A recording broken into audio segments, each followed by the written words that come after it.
Good afternoon and welcome. We are so excited that you have joined our webinar for the fourth round of our Early Education Empowerment Zone Child Care Expansion Grant.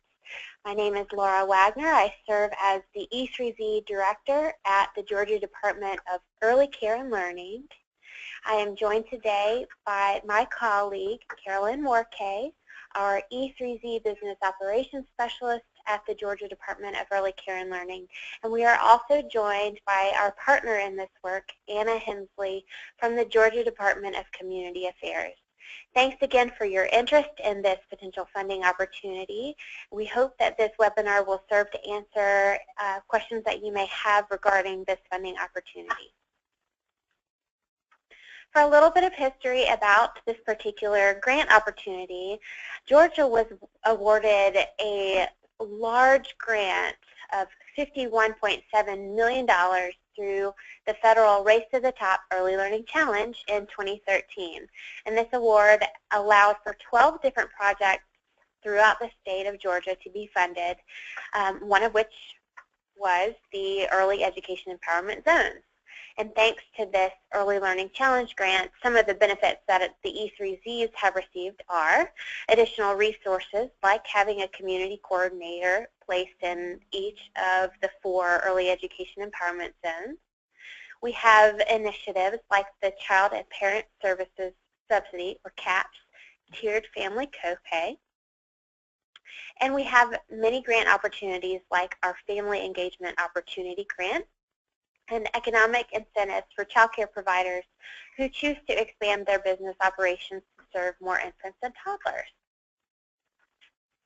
Our early education empowerment zones are in 4 areas, as I mentioned, throughout the state of Georgia. We are present in a 5-county area in North Georgia, which includes Catoosa, Whitfield, Murray, Gilmer, and Gordon counties. We're in Clark County, in Bibb County, and we're in a 5-county area in South Georgia. We're in Colquitt, Cook, Brooks, Lowndes, and Eccles counties. As the Department of Early Care and Learning was designing this particular project, one of the data points that our leadership looked at was actually child care capacity relative to the number of children ages birth to 5 in these areas. And so this funding opportunity is a strategic way to get at expanding child care capacity in quality settings so that more infants and toddlers can be served. For a high-level overview on this grant, it is a competitive grant process, and programs are able to apply to up to $100,000 of economic development incentives, which are salary subsidies and equipment and supplies for classrooms. These grants are intended to enable the expansion of child care capacity for infants and toddlers in Georgia's 4 early education empowerment zones. All quality rated providers, so 1, 2, and 3-star rated providers in Georgia who intend to open a new child care learning center in an E3Z county or who intend to expand an existing child care learning center in an E3Z county are eligible for this potential opportunity. And actually, this funding opportunity is open to family child care learning homes as well as child care learning centers. And in previous rounds of this funding opportunity, we have actually had successful applications from family providers who have chosen to open a child care learning center within one of our E3Z counties. And that has been really wonderful to see happen. So again, the list of E3Z counties is before you on this slide.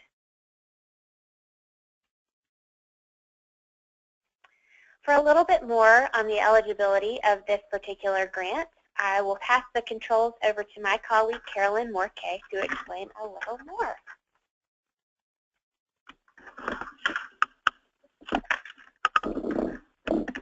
Thank you, Laura. I will be reviewing the general grant and funding eligibility sections of the Child Care Expansion Grant application. So let's look at the general criteria for the Child Care Expansion Grant. To be eligible for these funds, a child care program must, number one, create at least 2 net full-time positions. Number 2, increase the number of infant-toddler spaces by at least 15% over your current service level, or 10 new slots, whichever is greater. So for example, if you are currently serving 50 children, 15% of that would be approximately 8 children. But because 8 is less than the 10 new slots, that's the minimum that you need to create for this grant opportunity, you would need to bump up to the 10 new slots level. Number 3, you must submit quarterly progress reports highlighting the expenditure of funds, project accomplishments, and problems encountered regarding the implementation of this project. Number 4, you must agree that the awarded funds will be administered on a reimbursement basis. The total award amount will not be dispersed upfront, but will require adequate documentation to support the drawdown request, such as receipts and other documents deemed necessary. Again, I want to emphasize that this is a reimbursement-based funding opportunity, and the total award amount will not be dispersed up front. And finally, you must ensure that the items for which you are funded are expended consistent with the purpose of the grant. So the items that you are requesting reimbursement for must fit within the philosophy and eligibility of the grant.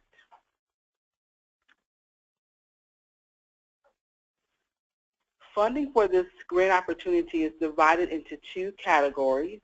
We have equipment and supplies and salaries subsidy.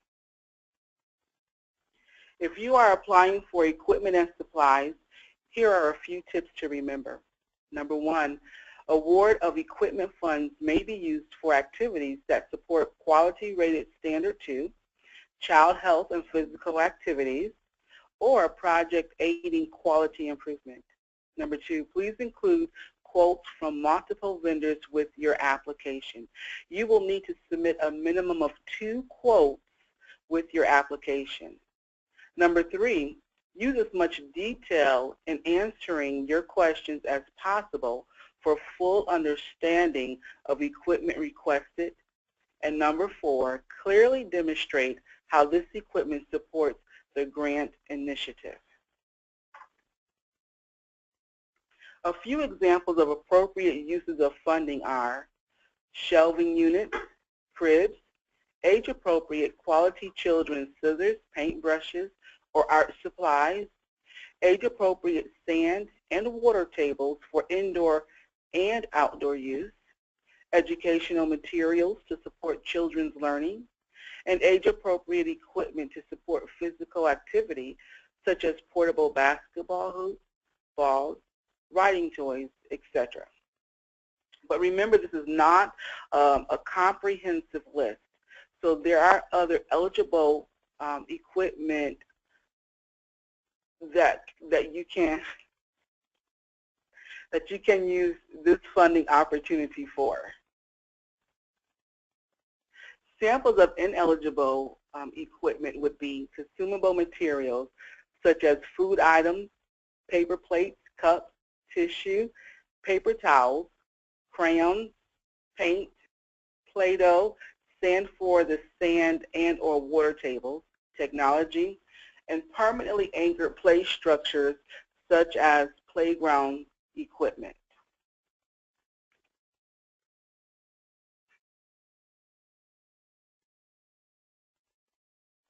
Should you apply for the salary subsidy portion of the grant, there is a minimum pay salary requirement depending on the education level of the staff you propose to hire. For example, facilities must pay the minimum rate required based on qualifications of employees. So for example, if you're proposing to hire an employee with a CDA or technical certificate, you would need to pay them at a minimum $9.50 per hour. If you're proposing to hire an employee with an associate's degree, you would need to pay them a minimum of $10 per hour. And if you're proposing to hire someone with a bachelor's degree, you would need to pay them $10.50 per hour. Please note the portion that the subsidy grant will pay is listed under each educational level. But don't worry, as you're filling out the application, it will pre-populate to let you know your portion that you will receive from the salary subsidy, depending on the date of hire of the employee.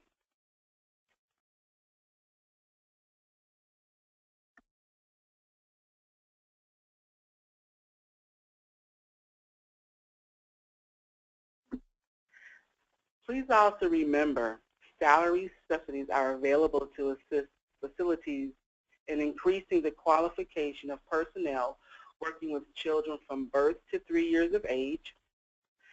Only staff positions working full-time with children from birth to 3 years of age are eligible for this subsidy, and facilities receiving funding are expected to retain those employees at rates at or above the minimum pay rate required after the performance period expires.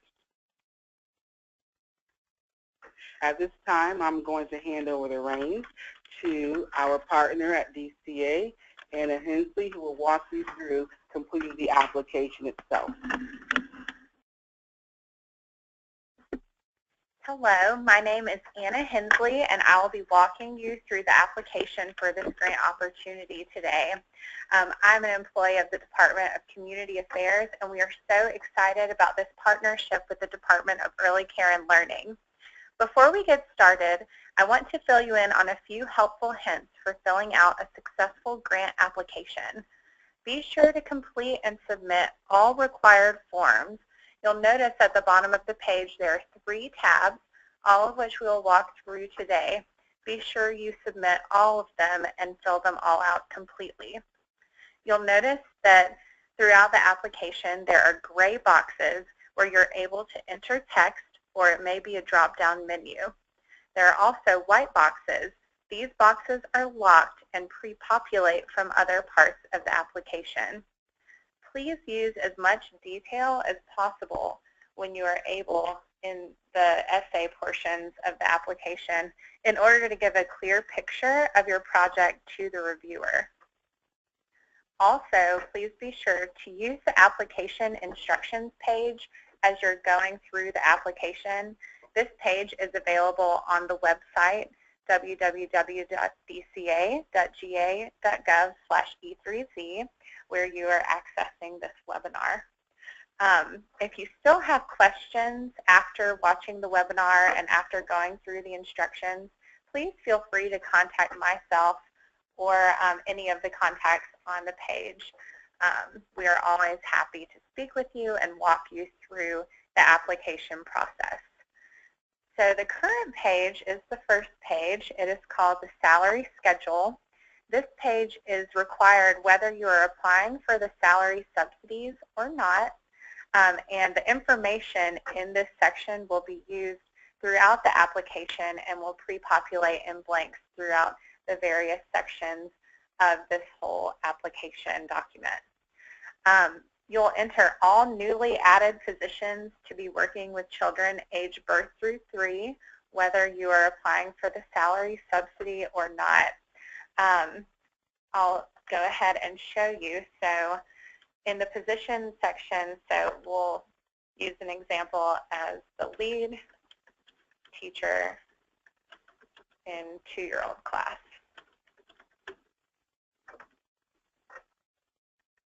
Use your best judgment as to what qualifications you anticipate seeing in your applicant pool.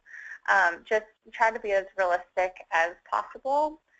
We understand if that the goal you set out isn't actually who you receive applications from. We'll work with you on that. But for this example, we're going to do an associate's degree starting in December of 2016. You are required to pay the elevated amount that Carolyn previously described. So this individual will be making $10 an hour. We're going to say, yes, we are applying for subsidy.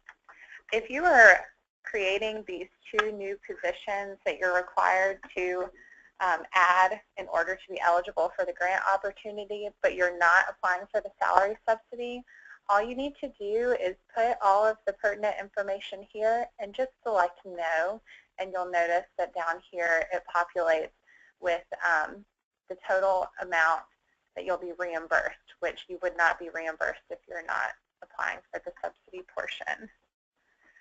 Please refer to the instructions document regarding the elevated levels of pay for each qualification, as well as the amount that you'll be reimbursed. These reimbursements can be done on a monthly basis, and it is required that you turn in pay stubs based on, and you're reimbursed based on the number of hours actually worked by that employee. So now we're going to go over to the project description page to the top. So this is where we're really getting all of the pertinent information regarding your child care facility. This first page is the application contact information page. So just fill in as much as you possibly can. We understand if it's a new facility, some of these blanks may continue to be blanks until you get everything solidified. Just be sure to stay in contact with us throughout your process. So here you'll put in your legal name, company address. The project address is the physical location of where this project is taking place. If it's not solidified just yet, if you have an intent to lease on a building, please put that address, and I'll go further into detail later as to the requirements of documentation on that. In this section here, you'll notice it's a drop-down menu. It's the county in which you plan to operate. As we mentioned previously, this grant opportunity is limited to the E3Zs. So you'll select one of these eligible counties where the project is taking place. We'll say, for example, it will be in Athens and Clark. You'll select whether it's a for-profit or a nonprofit business, whether it's a new or existing facility. So if you're expanding on your current facility, you would say existing. License number for an existing would be your current facility, and if you're creating a new facility, you would put the number of your existing facility if you've not yet gotten this license number right from the start. Do you agree to serve children who receive the CAP subsidy? That is a requirement of this grant opportunity, so it's important that you answer yes to that question. On your current quality rated level, you would select either 1, 2, or 3. Not quality rated is not an eligible option for this opportunity, so please select which one you currently are. And if you are a 1-star quality rated, you have 15 months in order to reapply for that process in order to get an elevated level through quality rated. The person authorized to sign contracts will be the authorized signature on this document, as well as all official documents moving forward, all contracts, quarterly reports, draw requests, any of that. So keep that in mind. This could be the owner, or if there is a board, it could be the chair of the board. Whoever would be the authorized person to make those financial decisions, we would need that signature. And that may or may not be the same person as the application point of contact.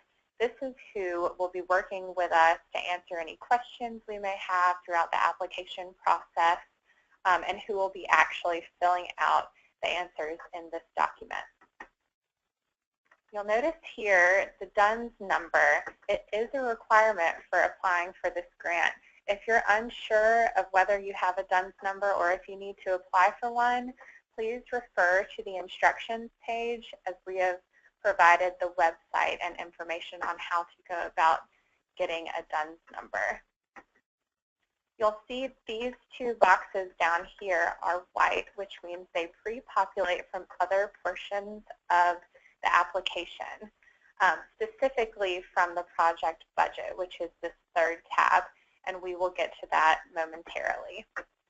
Once you've completed the full application, you'll print the entire document, and your authorized signer will sign right here before you send it in. Moving on to Form 2, this page is specific to those who are applying for equipment.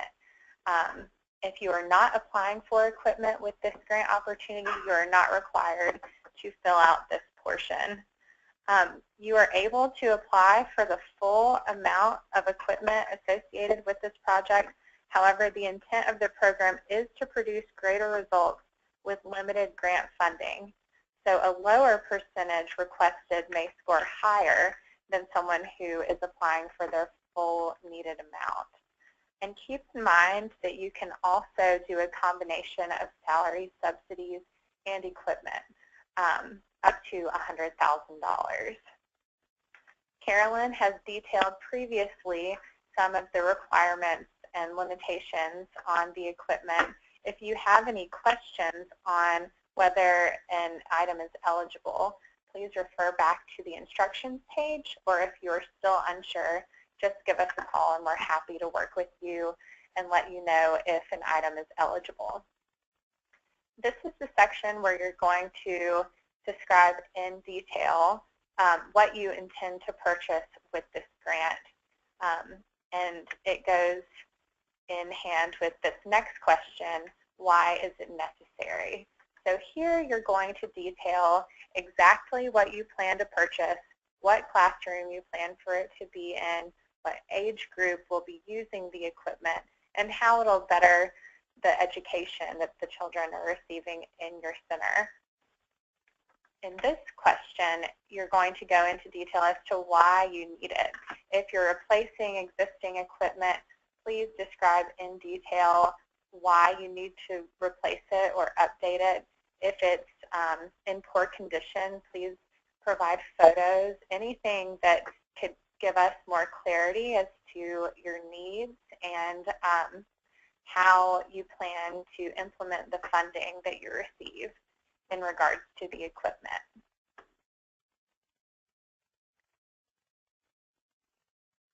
Moving on to Form 3, this section is in regards to the salary subsidies page. However, you are required to fill out this page regardless of whether you are receiving salary subsidies or not, specifically because you are required to create 2 net new positions with this grant opportunity. This page, a lot of the information will carry over from the first page of the application, the salary schedule. So if you selected yes, that you'll be participating in the salary subsidies portion on the salary schedule, then that will carry over and answer this question for you, as well as the rest of the numbers on this page. Keep in mind that you are only applying for salary subsidies for those children or those staffers who are working with children ages birth through 3. Those are the eligible positions for the salary subsidy. Also, please keep in mind that you are required to pay those elevated amounts that are set out by decal. Those are listed in the instructions manual for this application. But if you have any questions, please feel free to reach out. And also on this question, keep in mind that you are required to continue that elevated level of pay beyond the grant period. And the grant period ends December 31st of 2017.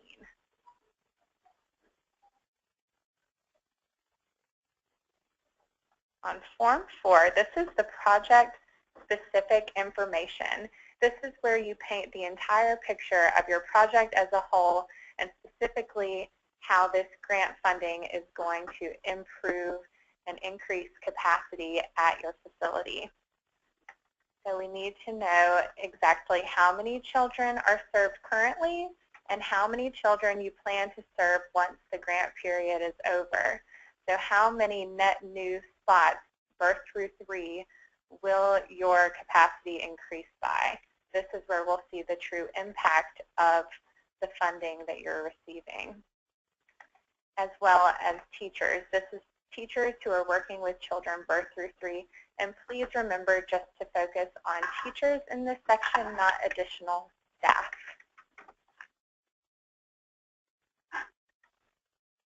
On this page, you are going to provide with as much detail as possible all activities to be undertaken, the need for said activities, and any other relevant information. So if you plan to undergo any construction or if you're expanding space, maybe reconfiguring classrooms, however you plan to increase capacity, please provide all of that information here.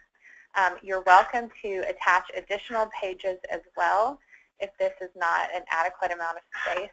And as I said previously, the more information, the better. We really just want to get a thorough picture of what you plan to do and how you intend to serve more children in your quality rated facility.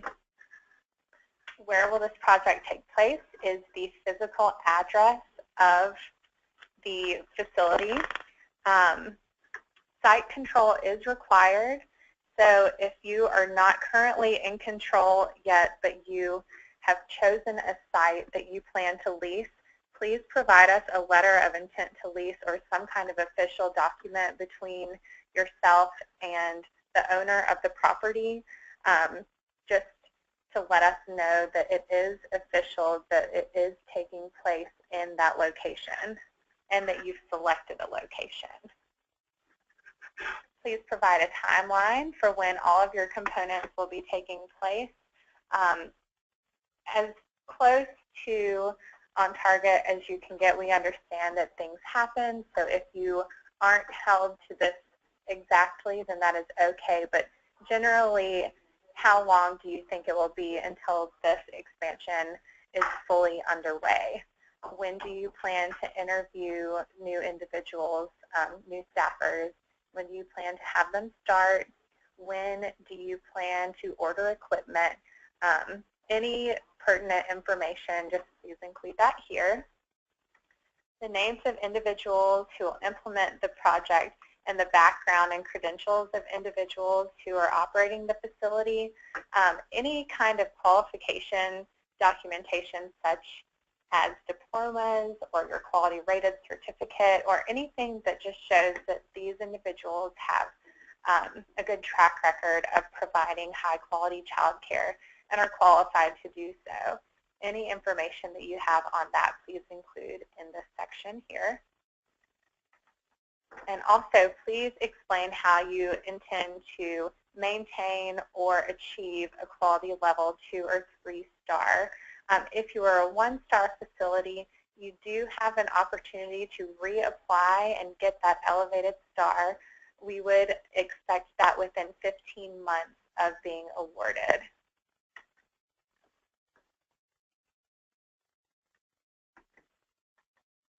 Regarding family engagement and community involvement, they say it takes a village to raise a child, and education really extends beyond the day-to-day in the classroom. So this is where you can let us know any community involvement or partnerships, how you plan to engage the family and work with the parents of the children, as well as the community, in order to improve the experience of the children in your care. Recruitment of new families is a crucial portion of this in that you're expected to increase capacity. So in this section, please describe to us how you plan on recruiting new families, whether that may be a marketing plan or if you're currently running a wait list. Please explain that here. And also, please mention how you plan to maintain the high quality of care you currently provide while you're focusing on increasing the number of children served in your facility. It is a requirement to serve children who receive a CAP subsidy, so please explain in this box how you intend to reach those children.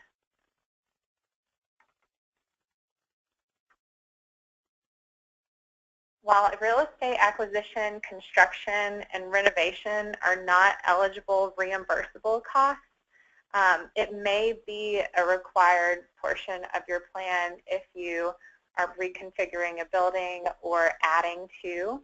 So if that is a part of your plan, please describe the estimated costs, planned activities, and how you plan to fund these in this section. We really just want to be sure that your plan is feasible and that it's within your budget. Please, in this section, if you are planning on applying for over $100,000, that's our suggested maximum, but in the case that there is any extenuating circumstances that would require you to apply for higher than that, please explain that here, and we're happy to consider that if the need is truly grave. And as well, we would want to really focus on the impact that grant money would have too if it goes above the $100,000. So now we're going to pop over to the E3Z project budget. In this section, you'll notice that a lot of it is pre-populated. So the total project costs populate from the equipment page and the salaries schedule. Your requested grant funding populates from those forms as well. And you'll see here that there is a gap in these. So that's what these boxes here are for. We want to be sure that there are no funding gaps. So if you plan on taking out a traditional loan from a lender, such as a bank or a credit union, you would put that information here. If you plan to do so, please provide a letter of commitment from that lender showing that they are on board with the project and willing to lend you that funding. Same with equity. If you're putting in personal equity, please put that information here and include a letter of commitment stating that you are putting in that amount to close the funding gap. And any other kind of funding resources you may have would be documented here. That could be from fundraising or from a donation from a generous donor or any other non-traditional funding source. You would document that in this section. And as you go through, you'll notice that each of these boxes on each page has a check mark next to it. So if you see any of them missing a check mark, please look back and be sure you haven't missed any pages. The only ones that don't populate automatically are the letters of commitment. You will check those yourself and attach those in the back, as well as the supporting documentation. All of this below is as needed documentation, so you'll check that manually as you add documents to the back of the application. As previously mentioned, you will submit an original and 3 copies of your grant application to the Department of Community Affairs. That is due September 16th of 2016. So we look forward to seeing lots of great applications for round 4 of this opportunity. And with that, that concludes our webinar for today. And if you have any questions, please feel free to contact any of the points of contact listed. You're welcome to call me at any time, and I'm happy to work with you. We look forward to seeing lots of good applications. Thank you.